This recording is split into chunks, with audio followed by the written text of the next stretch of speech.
मेरे पापा भगवान नहीं है। जी हाँ दोस्तों, ये कहनाम है भोजपुरी इंडस्ट्रीज़ के ट्रेंडिंग स्टार खेसारी लाल यादव की बेटी की। जी हाँ दोस्तों, खेसारी लाल यादव की बेटी खेसारी लाल यादव के फैन सौम्या पोखरेल से लाइव बातचीत की। जी हाँ दोस्तों, मैं आपको इसमें पूरी वो लाइव तस्वीरें दिखाऊंगा कि खेसारी लाल यादव की बेटी ने सौम्या पोखरेल से क्या बात की।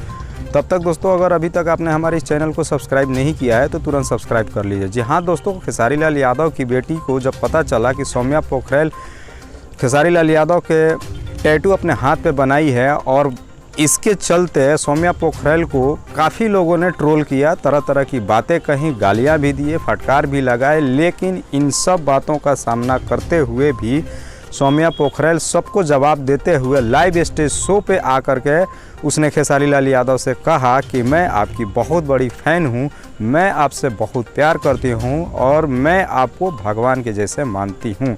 इसी बात से इम्प्रेस होकर के खेसारी लाल यादव की बेटी सौम्या पोखरेल से लाइव बातचीत की और कही कि मेरे पापा ने आपको एक फ़िल्म बनाने के लिए ऑफ़र किया है, लेकिन मैं आपकी फ़ैन हो चुकी हूँ क्योंकि मैं आपकी टिकटॉकर वाली वीडियो सारे देखती हूँ। आप वाकई में बहुत बढ़िया कलाकार हो। मैं अपने पापा से बात करके आपको और भी बहुत सारी फिल्में दिलवाऊँगी। यकीन मानिए दोस्तों, खेसारी लाल यादव की बेटी ने जब सौम्या पोखरेल से बात की तो बात करते हुए सौम्या पोखरेल से खेसारी लाल यादव की बेटी ने कहा कि मैं तुरंत ही पापा से बोल करके आपको मुंबई बुलवाऊंगी और बहुत जल्द ही आपके साथ मैं पापा से बोलूँगी फिल्म रिलीज़ करने के लिए।